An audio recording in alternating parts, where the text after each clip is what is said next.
Welcome to the Math Ed Podcast. My name is Sam Otten from the University of Missouri, and today I have a return guest, solo this time. It's Jonathan Bostic, who's a professor in the School of Inclusive Teacher Education and also director of grant initiatives in the College of Ed and Human Development at Bowling Green State University in Ohio. Jonathan, great to talk to you again. Great to be here. Thanks, Sam. I appreciate you.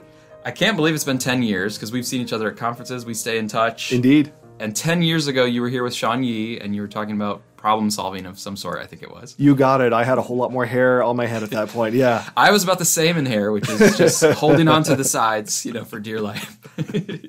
But yeah, no, it's great to have you back. Thanks. We usually talk about research articles, research efforts. This one is now a research resource that I think a lot of people are going to be excited about. It's the kind of thing that I think people have wanted to exist for a long time. And then you and Aaron Krupa, and you'll talk about the team, have brought it to life. This is mathedmeasures.org. Mm-hmm. So we're going to talk about mathedmeasures.org, and I'm also glad to have another website resource for MathEd. Sure. I started up mathedpodcast.com. I also have a grad student that helps me with mathedjournals.com, where we try to keep a spreadsheet of a lot of journals. We're still cleaning it up. We could use some help on it, but it's there. And now this one is a legit resource that's very powerful, mathedmeasures.org. So first of all, what was the origin of this resource? Well, thanks for having me, Sam. It's really great to be back on the podcast. And shout out to you and your team with the podcast and with the journals. I've used it, so thank you. Keep it up. Oh, awesome. I'm going to go back to the way back. So at PMENA in 2015, I happened to be presenting in East Lansing at the exact same time Michelle Carney, who's at Boise State. Both of us had read each other's papers, and we said, "Gosh, let's talk. Let's find out what we're both interested in." And from there, we just had more conversations about assessment, measurement, validity, those sorts of things, and that really blossomed into, hey, we wonder who else is out there and wants to do something crazy in building community. And so we designed a grant proposal to build a conference around validity and measurement in mathematics education, opening it up to mathematics education scholars, statistics education scholars, ed research, measurements, psychometricians, policy, special ed. I just want to know who's interested in this sort of space. Mm-hmm. And we were funded, and we had the conference. And it was fabulous. Like we had over 40 participants, and that was the first time that we really got some ideas moving. We started building a community, and then after doing that for a couple of years, we thought, hey, what if we actually do more? Well, what do we want to do if we do more? Well, we decided, wouldn't it be great if there was a resource that scholars, teachers, policymakers, other people around the world could explore about measures and assessment in mathematics education? Yeah, what if we did that? So again, we wrote a grant, and lo and behold, we got funded. And this time around, we had a full team of not just myself, Dr. Aaron Krupa, Dr. Michelle Carney, and Dr. Jeff Shee, but as well as over 30 more individuals who all committed to this project and felt like it was worthwhile. And so we decided we're going to build this repository, but we need to find out what's out there first. So we looked for measures, and all at the same time, we're also building community and resources and scholarship for folks. And so that's really the origin of MathEd Measures. Mm-hmm. And when you talk about the measures, just first of all, tell us what kinds of things you mean when you say MathEd Measures, just to make sure we're all on the same page. You got it. So a little language clarity as we have this talk, Sam and listeners. So I'm going to use the phrase or words assessment, quantitative instrument, a test, those sorts of words synonymously in this podcast. I recognize that for some of our listeners, they would like to get into the nitty-gritties, that those are different. And I agree. But for most of our listeners, we're going to use them, and they'll be interchangeable. So when we think about a quantitative instrument, we're thinking about tests, surveys, observation protocols, instruction practice logs, those sorts of things that we can use in math education. A tangible tool that can be used. It's related to math ed, broadly speaking, math ed. It'll produce some kind of data that we can act on quantitatively. Mm-hmm. Great. So let's orient ourselves to the resource itself, mathedmeasures.org. So what would people expect to find if they went to that web address? Okay, so what are they going to find first? So it's a searchable repository with information about assessments, including how they've been used, where they've been used, and their associated validity evidence. You can search in any kind of way, whether it's population, construct, person who developed it, and whether there's validity evidence, the type of instrument, all those sorts of things. Now, I want to be clear for all of our listeners. we can't house the measures themselves on this website because that would violate copyrights, trademark, and ownership rights and those sorts of things. But we can point readers to information that is there about it. So that's the sort of things they're going to find on MathEd measures. And you point pretty specifically. Like, you'll point to the reference, but you'll also point to the section or the part of the reference. So you don't have to read through 50 pages to find it. You can even sort of say, that's what I found helpful when I was looking too, was it's not just a general pointer, it's actually a pretty specific pointer. That must have taken a lot of effort to get to that level. It did. A huge shout out to the 30-plus individuals who are listed on the website who were part of these synthesis teams. We had multiple synthesis teams exploring topics like teacher education, secondary, elementary, statistics education, undergraduate math. We had all of these topics that came up, and we really needed a large, diverse team to explore all of these areas. And we chose the range 2000 to 2020 intentionally because, well, the grant was funded in 2019. And we also know that sometimes with publications, things take a little bit of extra time as new publications come out. And finally, delimiting. We're all faculty, evaluators, researchers, and we can only do so much. And that gave us a base. This is a start. This is not the end of such work. Also, just another quick clarification, and we'll keep going. But you mentioned that it's sortable, searchable by the validity evidence. You got it? So does that also mean that there are instruments included on this repository that did not have validity evidence, or did they have to have at least a little something to, was there any sort of threshold that they had to clear? Yeah, so great question. So yes, we have a gray area, and they are measures without validity evidence. Okay, so they exist, but then we point the readers to them, and the useful piece of that, we believe, is that those are areas where people may want to take that up and do their own assessment work, which we feel is very important and should be taken up by scholars who are thinking, oh, I have this measure, but we're not sure if the results and interpretations of those results are valid. Okay. And that's another thing I think we should share with the listeners is that when we talk about validity, tests, measures, instruments are not valid. That sort of language doesn't work. Our standards for educational psychological testing are very clear from 2014. They're being revised right now. Tests aren't valid. Their results and their interpretations are valid. And we seek to build validity arguments around the evidence that we gather. And there are 5 sources of validity evidence. And we detail that. And I think that's a nice piece in MathEd measures. But I am glad to hear, though, that you were inclusive of things, because, again, for me, the greatest contribution that this can make is just having collected, having searched, having looked, and having pulled it together. And I'm glad to hear that things that exist were pulled together, and then it's up to the person using it to think about, hey, will this be useful for your purpose? If it doesn't have validity evidence in the past, maybe you can still establish validity evidence for your use of it in the future, or maybe you want to build from there. So I feel like that's helpful, rather than, for example, a different way of doing this might have been to set a threshold and then exclude a whole bunch of instruments and only have the quote-unquote the ones that made the cut. Now you're sort of censoring certain ones out, certain ones in. You got it. That's exactly what we talked about when we initially met, and then later when all the members of the synthesis teams met, is whether we should include those. And the decision was we are going to include them on the website, so that way they could be taken up. And it also means that an instrument or a tool being included in this, in mathedmeasures.org, does not mean you've endorsed it. It just means you've found it as something that exists. Exactly. So in the search process that is described, it came up and we found evidence. We're moving it forward. We're providing what was found related to that. And we described the process that was used across synthesis teams. Someone might disagree with what was found, and that's okay. And I do want to share maybe some possible uses. Is that okay, Sam? Yeah, that'd be great. Like, what might people do with this once they start to search, find some things? How might they use the database? I said earlier, there are some things to keep in mind. Remember that we did this from 2000 to 2020. Okay. It encompasses about 24 journals that we used based on the literature. In those are math education journals. So if a material was published in a non-math education journal from that list, and I'll use my own work because some of my own work's not in there, then it wasn't put into the repository because it wouldn't have been published in MathEd. As an example, I've worked with a team to develop a measure of mathematical problem solving for grades 7 and 8. Paper, pencil, it's some of my early work. It's in Journal of Applied Measurement. It's not in the repository because that's not a mathematics education journal. That's a lot of people who are assessment, Rosh experts, those sort of things. That's where they publish. And so we recognize that it's not complete, but it's the start.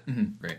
But getting in, so here's one possible use, is it fills a desired need. Let's say I want to study something like self-efficacy among pre-service elementary teachers. Well, I can go find what's already been developed. Maybe I use that exact measure, lift it out of the bookcase, and I'm ready to go. Another use is to get an idea about the sorts of instruments that are being used. It's possible that I have a specific need that I don't think we're going to find it, but the question is, how close is the closest measure to it? Because I then have to reflect on, does that assessment get me the data I want and that's close enough? Or could I modify it without having to go through a full-scale validation project? Or am I going to have to build a new measure? And those are data we need to make some really important decisions. A third one I would recommend is build ideas around questions like, what instruments have been used to measure self-efficacy, as an example, which, by the way, is a lot. Another one is, what validity evidence seems to be gathered least often? Another one that we have some groups that are thinking about is, how does equity come out in the measures used within a certain area or framework? And those sorts of inquiries are really good for synthesis work, assessment building, and team building, because it helps you reflect on what's been done, what's out there, and how might we move forward as a field in mathematics education, statistics education, assessment, and others, and especially in that community. And finally, is the fourth use, is building ideas around validity and validation.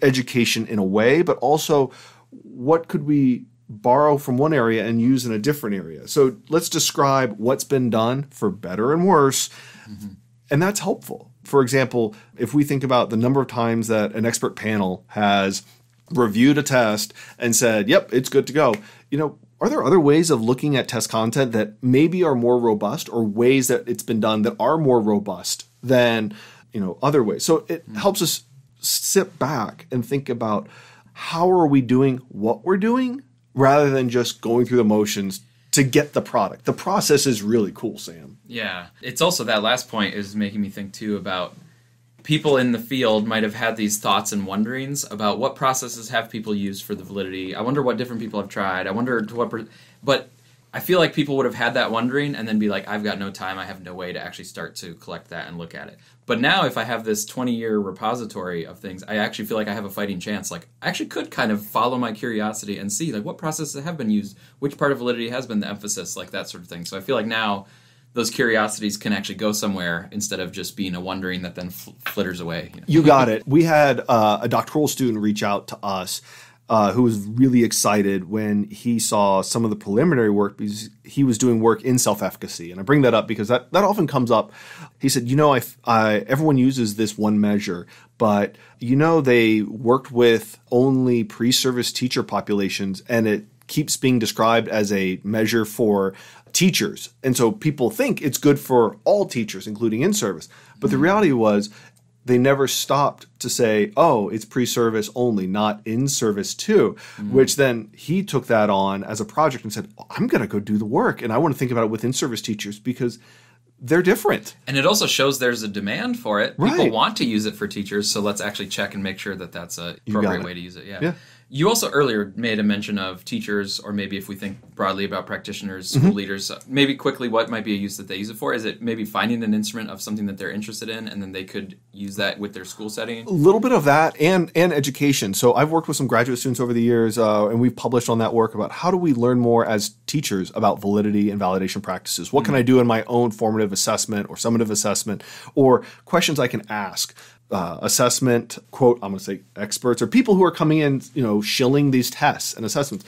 And they're asking the question, well, what types of things should I ask them? Well, when you go through this repository, you can start to find what information is out there about some of these tests that are used as progress monitoring tools or achievement tests or problem solving. And I think that really arms and prepares teachers, educators, community members to reflect on the sorts of assessments that our students are taking and what's being asked. One of my favorite questions that I ask is to reflect on the consequences of that test and any bias. Bias is a thing. It's not a zero, but it exists. Yeah. So the question is, in what ways is the test biased? What data have been collected to really think about it? What are the consequences from taking that test? Are teachers really able to use the data in a meaningful way? And I think that's where we can use the repository, a K-12 teacher, an educator working with them, like a math teacher educator, or even the principal. And we've had some already reach out to us, say, oh, we're using this measure. What do you have? And I show them the website. They say, great. And they go right in and they start searching. And they said, oh my gosh, I'm bringing this up at the next meeting when they tell us, oh, we need to use this measure. And so I am thrilled as a former classroom teacher to hear about classroom teachers' excitement and preparation in assessment rather than something being done to them. They start to channel it as, this is something we're going to do together or alongside me. But when it keeps being done to me and my students, I'm going to push back, and I now can ask the hard questions. So that's really exciting about this, the searchability and that pulling things up from the repository. Help us get oriented to a few of the other things that you have there at mathedmeasures.org. There are other resources. Yes, you can conduct a search, and that's great. Go do that. Go log in, create a login, go do the thing.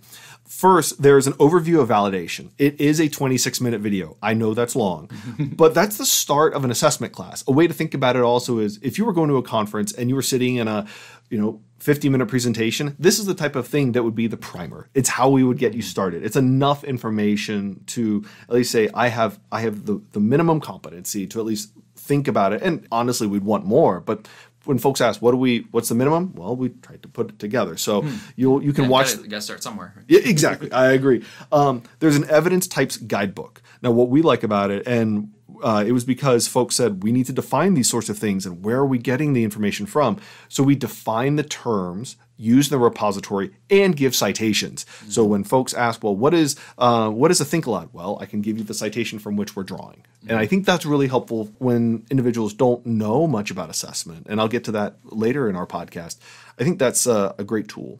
A third part is the evidence type sources and example. So if a user wants to understand how we're seeing validity evidence and an example of it, that's a great starting place. And it's a quick hit. So it's not necessarily going to take someone through all of the cases of all of the types of sources of validity evidence and all the way. It's enough so you can get maybe an initial understanding of where we're going with this. Then finally is the white paper. And we've had hundreds of people ask, like, can you give me something to read, something I can start to understand about validity and validation? And this was our team's approach to really synthesizing validity in it's 10 pages double spaced. So this is a quick hit of a white paper. There are citations, there's information. It's a starting place. So if someone wants a quick read, it's a way for someone to say, oh, like this is what they were saying, and I think we published that in like 22, I believe, maybe 23 of what can we say about validity and validation to get someone started in their path down assessment. I personally find it really helpful.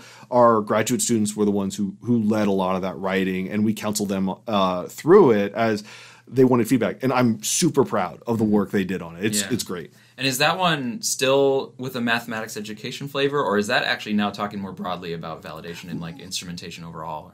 Yes, it's both. So we have to go back to some of the assessment literature. I mean, there are going to be references to the standards. You'll see Kane references. You'll see other ones. There's a psychotherma special issue that was back in 2014. Like we have some of those because to understand validity and validation in the modern sense, and that's something that keeps coming up, is there's a modern sense, and there are folks still talking about things pre-1989, or there is a minority that does describe it in other ways, and we recognize them, but it's not written by our standards for educational psychological testing. Okay. So yeah, I mean, it does then go into the math ed flavor. That paper does draw on some of the other math ed measures and syntheses of assessments, instruments, observation logs, those sorts of things. Okay. All right. So you and the team have put this into the world. I'm wondering if there are any concerns that you have where like people might misuse it, or a caution that you want to give, because I know whenever you put something out there, right, it's the internet, people are going to start using it. So are there some things where you're like, oh man, we would hate it if it got used in a certain way, or any cautions that you want to give? First, and I said this earlier, I'll say it again, measures, tests, instruments are not valid. Valid implies to the results and the interpretations from them. That's a small thing, but when you get down to it, it's a very big thing. So measures aren't valid. So let's start there. Number two, just because something has validity evidence doesn't make it ready to use off the shelf. The qualities of that argument and validity evidence are really what are important. They drive the quality of the results and interpretations. Sam, listeners, the sheer number of measures with test content validity evidence related to an expert panel, and often just 3 people that were convenient sampled, and a reliability statistic like Cronbach's alpha, is astounding. That doesn't make it a robust measure. It means they've started building the validity argument, but much like a house with bricks, cinder blocks, whatever foundation, cement, whatever we want to talk about, that's the start of it. Mm-hmm. And so we need to be careful in that a piece of evidence or 2 pieces is great. It's moving the field forward, but it should not be the end. Yeah, so the caution is collectively we shouldn't be satisfied with, 3 people looked at it and I did this one reliability check. And the mistake would be to say, oh, well, now we're good. This is valid for all time and all uses. You got it. It really surprised us how many times we actually saw that. Like people would go back to a prior study and say, oh, well, they already validated it. And we're like, okay, hold on a second. The test isn't valid. But number 2, it was done in a way that was clearly quick and not as intentional, purposeful, or even designed for a population that the current researcher wants to work with. So they just run with it and report it. But what about if it's been cited a lot? Does that mean it's valid? No. Because I feel like that's the other thing that could happen is now 20 people have used it and cited the first one, but it's all hinging on that panel of 3 that looked at it for. So I'm also an editor right now, and publishing's a thing, and the rights in which people hold those articles and what gets said and those sorts of things, and whether it's open access and not, I mean, that impacts who cites you. And also that's absolutely an issue of, is someone a well-known author as opposed to someone just starting out in their career? And so for us, we look at it as this website gives individuals a chance to reflect and make their own judgments, a way to reason, rather than just say, oh, well, this famous person used it, it must be good. Well, now we can reflect and say, wait, they only did this evidence? Wow, what's really happening here? So we want people to be, aware buyers per se. One of the other caveats that comes to mind is just because you can't locate something in the repository doesn't mean it needs to be made. What do I mean by that? The amount of time and resources to make a robust measure with strong validity evidence is substantive. I've received multiple NSF grants over the years to do this. I've done it pre-funding, without funding. It's a lot. It's multiple years and a big team. Now, making small revisions is one thing, but those small revisions can lead to major issues. So imagine a survey for a moment among math teachers, views of math education. So let's suppose someone wants to study STEM education, and they have a idea about what they define STEM education is. And they said, well, I'm just going to replace math with STEM. Mm-hmm. Now, it may work. It may still hold. There are some checks they need to do. But STEM education is something defined in lots of ways by lots of people. And so it may not yield the same result as the initial math education measure. Mm-hmm. So another caveat is I've had folks say, well, I'm just going to swap this out and I should be fine, right? And I'm like, well, let's think carefully before these quick changes are made. Let's reflect on why we're doing what we're doing. Let's reason about our choices with measurement. Mm-hmm. Another one is, so this will come up as later, I hope, about what do I want for the field. But one of the things that we struggled with was naming. Mm. Our naming in the repository is consistent, where we use the author name, then the year, then the construct. And we do that based on our best guess of who the person is that developed it or the lead author of the person. But Sam, there are so many measures that are unnamed. Or if they're named in this very unusual way that doesn't align to the construct that someone would look for. Again, remember, we're just a team of people trying to do our jobs and trying to do the best we can with the resources we have. Mm-hmm. Some of these assessment developers are retired. They've moved on to other places. We don't have the capacity to reach out to every single person. There are over 1,000 measures. Or you want to check, is this what you intended to name this thing? Because it doesn't seem like a very... You got or it. Just no name was given. It was just like, we had an instrument that measured this outcome, and then you're like, but what's it called? How can I refer to it if I want to... Sam, you just described about 50% of what we saw. So that's it. It's like, oh my gosh. So we have to think about it. And so just recognize that we did our best. And it's not perfect, but we try to be consistent so that way folks could maybe think about how they want to search for things. Mm-hmm. And I also want to remind listeners, as a caveat, take time to reflect on your own assessment and validity knowledge. the greater someone is prepared, equipped, that sort of thing, the better able they can discern that work. And I strongly advocate for scholars to work in teams. Find partners outside of your discipline, whether, math education to science education, math education to psychometrics, math education to special ed. Have teams of people, because that will bring more diverse perspectives and really help us think through some of the choices we make and why we're doing it. That's, I think, central as we go into this caveat piece.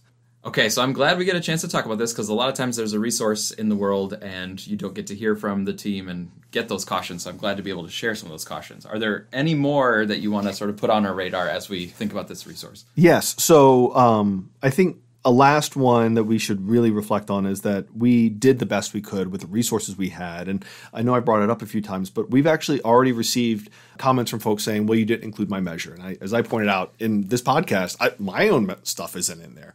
So we want to encourage people to upload their materials if they weren't included. And we'll do a review. And if it meets the standards just like the others, it will be included just as well. So is that just listed in the website? You can find that submission for you. Someone can go and right now as they're listening, pause this and then upload their materials, and then it'll be reviewed by a team. That's something we felt was very important, is that the repository becomes living in that way. And both Aaron and I have committed that we'll make sure that there's a way these are reviewed and that it can at least live to some capacity. And we know people can add their work, and I've already seen folks add their work, so we know it's working. Mm-hmm.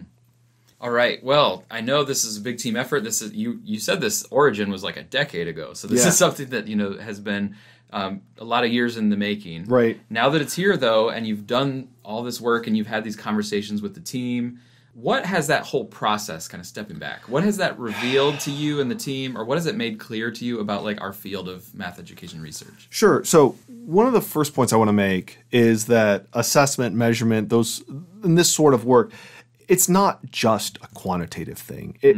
It's a qualitative thing. It's a mixed methods thing. It's an educational research thing. It's a statistics thing. It's a stat ed thing. It's even, I think, like, what are the concepts of what we're even talking about in math ed? You got it. And so I think all of us, as we're doing this work, are thinking, wow, is that how it's defined? Who's doing that work? Wait, is that how they're characterizing this? Who is that population? So we're having really healthy conversations around what is being done and how it's being done. But I also feel like what's to some degree been revealed is that there's power when groups of diverse people from different experiences, training, wisdom come together on a shared purpose. And so a key is that it's not just a quantitative thing. It's not just one person driving this. This really should be a diverse group of individuals who have a shared commitment to do something well and with validity evidence and valid arguments and those sorts of things. So that's my first push is please let's do that as a team. And I think we build better materials at the end that others can take up and are likely to have valid result interpretations and also less bias, less diversity, equity, and inclusion issues that are going to problematize some of education, which we can see from the assessment literature how tests were used and what happened when they were misused or used out of scope. And so part of that is also communication. And so by preparing ourselves in a way that's more coherent, comprehensive, and working together as a team around a shared goal, I think we're better able to get to those sorts of shared goals, is figuring out what's better for others. So that's one. Number two is there are very few interpretation and use statements. And there are also fewer abstracts or summaries of those. Now, why is this happening? I don't know. This could be a publishing issue. Again, editors could say to cut things. They could say there's page limits. People could not have put them in. It could also be an education issue. And I'll get to that in a minute, where folks just don't know what to write about, and the folks reviewing may not be aware as well. And it can be one of these things that kind of becomes a snowball, where it's like previous studies didn't include that kind of summary of the instrument or how to interpret the instrument or whatever. And so then other people are kind of mimicking that, and then they do it the same way. And then all of a sudden now you have 5 years go by, and there's a pattern that has formed of, well, that's how they published it, and now we have a problem where things are not being included because we haven't seen samples of it in our own journals of like how to include those things. And for a long time, I never found those samples. And I still have the letters from journal editors who told me we refuse to publish any of that. I said, you're an assessment journal or you're a math education. We refuse to publish that work. I'm like, well, then how are we supposed to find assessments? I have those questions. Yeah. I live in Bowling Green, just outside of Toledo. And one of the taglines from many years ago was, you will do better in Toledo. And it's so, and I like to think, if you know better, do better. So if we know we can do better, let's do better. I work with psychologists who tell me these sorts of things like, oh, well, we've been doing this or that's how that measure is done. I'm like, but that doesn't follow our guidelines. We're like, no, but that's the way we do it. I'm like, so let's think as a community, how can we do better with that? So I'm glad you brought that up because that's so important. Let's do better for everyone. I do think we also need more and varied evidence for measures. I brought up test content a few times and, Chromebox Alpha as a reliability, but there are other ways to do things, and I think folks will see through the repository and different white papers and the resources like, oh, I haven't thought about that. And on my own team, we talk a lot about the differences between cognitive interviewing and think alouds and when they're used, and there are healthy literatures on both, and we can disagree on some of those. But when someone starts to see all the different ways you can do or you can gather response process validity, it's like, oh, I hadn't thought of doing that approach. Or, I work with colleagues like Gabriel Matney, he's a strong qualitative guy, and we've done work together on measure development. And he said, well, I want to bring my expertise. And I said, well, I want to bring my expertise. And so we look at it as, well, let's work together. And so when we work together in that way, we actually are building better measures, and it's not just a me thing, him thing, it's an us thing. I also brought up earlier, let's just name our instruments in a sensible way. Like, if you're going to make one, Otten's measure of math self-efficacy for secondary teachers. Like, just let's be clear, friends. The clearer it is, the easier it is for us to all locate each other's measures when it's not named. And we, in some cases, didn't even know what the construct was. It just wasn't as easy. So that's one of my pushes. Sure. I'm also wondering, kind of similarly, but I'm wondering if there's a direction that you and your team would encourage our field that maybe we need to move in. So it's kind of similar to the things you're talking about, but I'm also wondering if there's this broader sense of collective effort that we want to go. Anything else thoughts you have on that? So I think our team would advocate for greater training, education in PhD programs around assessment, validity, validation, measurement within mathematics education. Okay. Assessment is an important topic within mathematics and statistics education. Sam, if we go back and look at literature, I mean, we have early 20th century citations where we're seeing assessments being brought up. And the sheer number of those studies is pretty high up until about 1980. And then you can see like how the pendulum swings in a little bit different way. And we're moving away from those quantitative instruments. And for good reason, like we need it to be more comprehensive as a field. I'm glad we did it. But if folks are going to make decisions with assessments, let's have good data from those assessments. Let's understand what they're doing and what they're not able to do. So Jeff Shee and his colleagues in 2017 pointed out that more than 1/3 of doctoral students said assessment was barely or not at all addressed in their coursework. That's 1 in 3 who are... these are PhD graduates. PhD graduates, and so that's a lot. But even more is, on average, most mathematics education doctoral graduates have about 2 classes of some quantitative education research coursework and 1 qualitative. That's what that article said. Okay.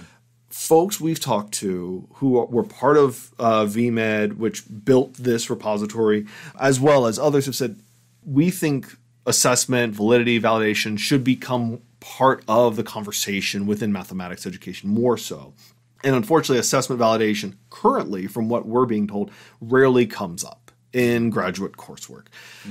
I think it's something we can remedy. And it doesn't take a whole lot of effort. Like, I recognize we all make choices in what we're teaching, but this is something where if we as mathematics educators and the next group of mathematics educators in faculty positions, evaluator positions, research scientists, postdocs, want to be a part of policy conversations, curriculum conversations, instruction conversations, special education arenas, and working in K-12 schools, then we need to be fully prepared to engage in these conversations with robust knowledges and experiences and ready to go.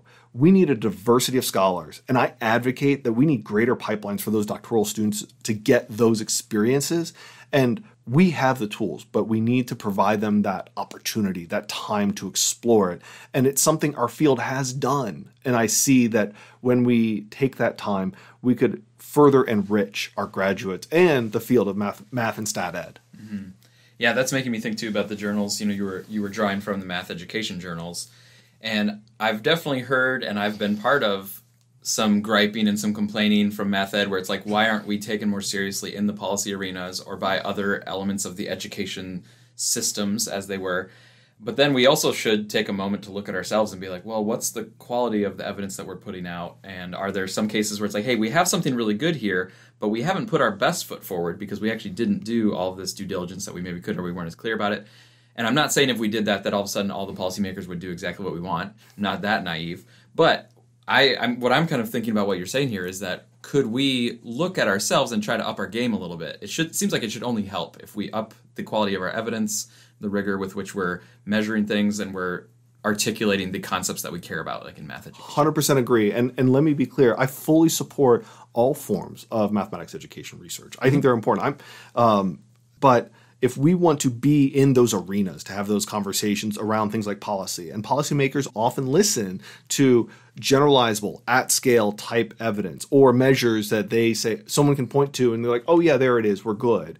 Or evidence that folks have drawn from, well, then let's start with good measures. And I think that starts with also preparing our graduates and ourselves to be better users of that knowledge. And that way we're better equipped to have some of these intense conversations. I get pulled into those conversations many times because the folks at the state level say, Jonathan, we're not sure what's going on. Can you help us understand this? I'm like, well, here's what this means. Here's what this is telling me. But I really think you should explore this a little further because I think that's a little spurious. I'm not sure that applies to all students. Right. And I can start to pick apart some of the statistics behind it. Mm-hmm. But where does it often start? It often starts with someone who's interested in a phenomenon. So again, I'm a believer in all research and all approaches. So my colleague Gabriel Madney would point out, he's like, oh, I wanted to explore the phenomenon. And after you explore the phenomenon, I was like, yeah, like let's think about the measure. Like how do we, as we built an observation for the standards of mathematical practice. So we worked together to think about from the phenomenon to the quantitative measure itself, and then going back and forth. Mm-hmm. And so that's a way I think we can work together in our field. Yeah. But ultimately it goes back to, like you said, having some of those conversations. If we're not educated, then we're not ready to have them. Mm-hmm. I've been speaking with Jonathan Bostic from Bowling Green State University, and the website is mathedmeasures.org. I know when I was using it, I put in my name and email, but that's a free sign up. It was super quick and easy. Is there any worries that we need to have about where our information is going? No, not at all. No, just go sign up. Log in. It's free. It's publicly available. So we have it there. Please sign it up, get ready, use it often, use it well. Sam, as we're wrapping up, can I give a final thought for all of our listeners? Yeah, that'd be great. So I'm going to go back to an old 1988. Well, I guess it's not that old. 1988 quotation from Lee Cronbach that he gave in a paper. And he said, we as assessment experts must do our damnedest, no holds barred with our minds and our hearts. I fully believe in that. He was exhorting measurement people to seek out equity and diversity within measurement practices. He was urging us to do our damnedest. He was tired of seeing assessment as something done to someone, and rather it should be done alongside. We should work with people. It should be helpful. It should raise folks up. It should manage the inequities that are going on and start to stamp them out. And it should have greater benefits and negative outcomes. And it should be performed in a robust way from current guidelines and literature. So I want all of our listeners to know that my heart and my mind is fully committed to better measurement practices.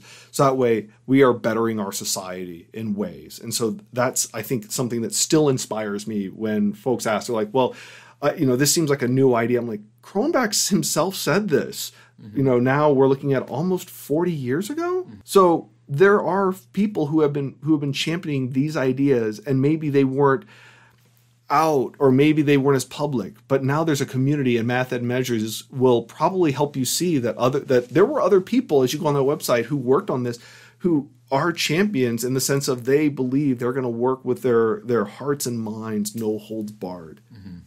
All right. Well, it's been great talking to you. I'm excited about this resource. I've already been using it a little bit. We just talked about it offline, that I've been already finding use in it, and I think others will for sure.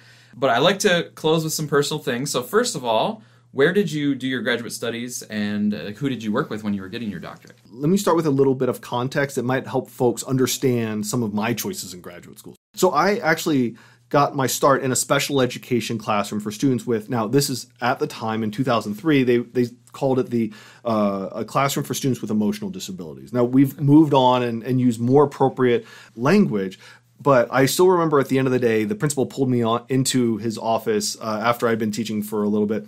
And I thought, oh my goodness, what did I do wrong? And he said, so I hear you have a math degree. And I was like, yeah, why? He's like, do you want to teach math remediation? I was like, okay, what do I get to do? Whatever you want. These are students who have failed high stakes tests. They just need to pass an exit test at the end of the year, but you get to do whatever you want.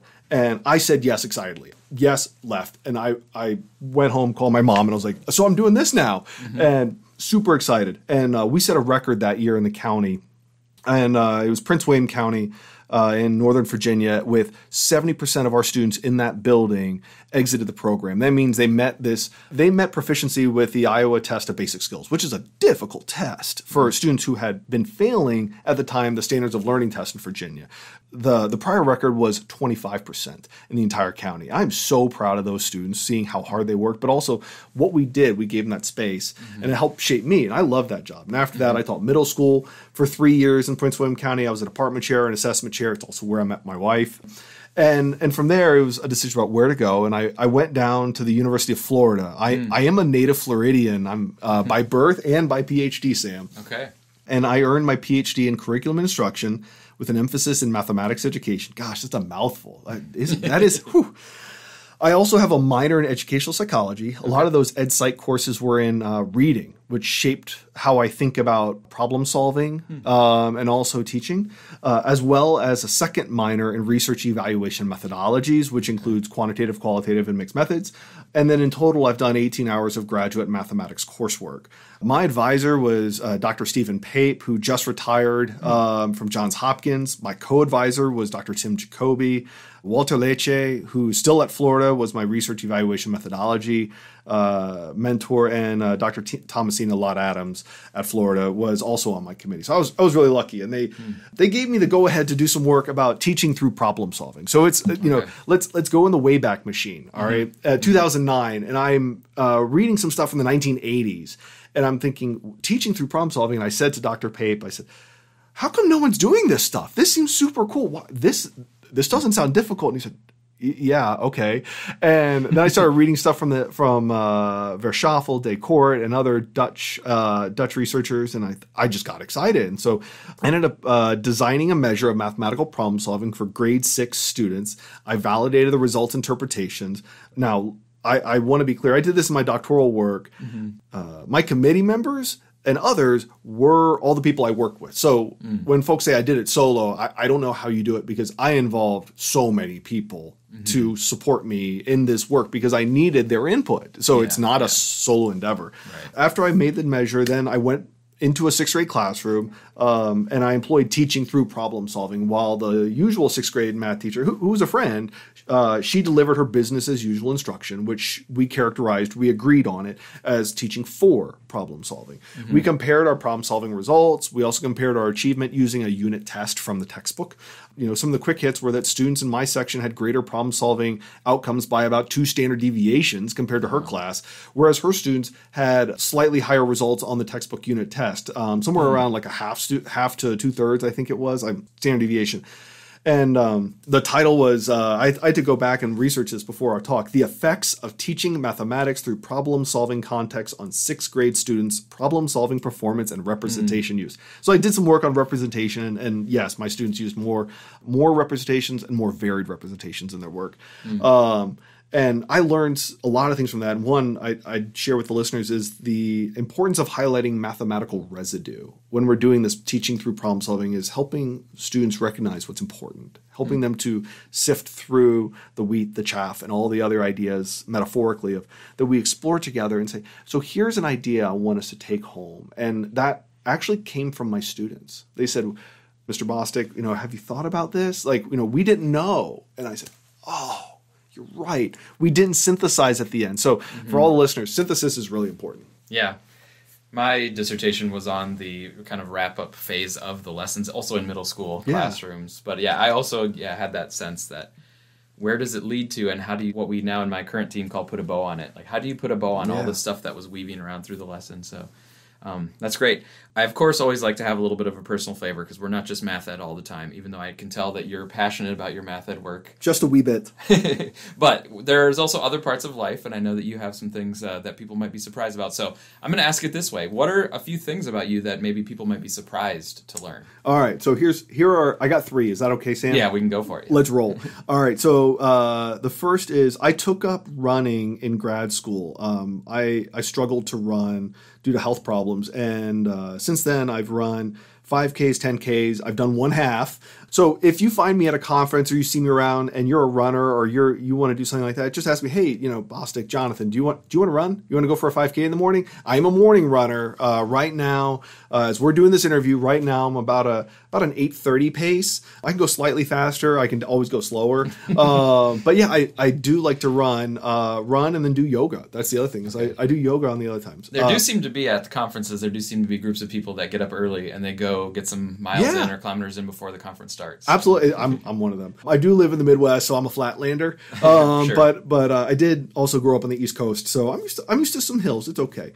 Another one is I'm an avid gardener. I love being in the yard, gardening, planting, those sorts of things. My family grew up, with gardens, and my extended family had farms, big farms in the South and up north. So I love planting right now. So we're doing this in October. So I'm working on my lettuce, my spinach, my pak choi, my herbs, and some other things. I love to garden and to eat what I grow in the garden. And so does our family. It's really exciting. And then finally, I'll share the last one is I make beer. I also grow hops. At our house, they're beautiful. We have Chinook, Cascade, Columbia, and Comet hops at our house. Right now, I've got 2 beers in the fermenter. One is a fresh hop, which is from hops that I picked while I was brewing and then threw them directly into the beer. And it's a style that it's probably my favorite of all. Wow. And a Märzen, more in the traditional German sense. I've been brewing for over a decade. I have a great friend, Jeremy, who just lives down the street from me. We brew together and are great friends. So that's another thing is I love to brew beer, and I'll be happy to talk to anybody about it because it's just one of those things that I'm a big geek about it. It also sounds like a nice day. You can get up early, go for a run, you can garden in the afternoon, and then you can cap it off with a nice beer at the end. You got it. And I do treat beer more as a food choice because I have all these beers and I have some that Jeremy makes and we trade them back and forth and we get them from other people and we've won awards. It's fun.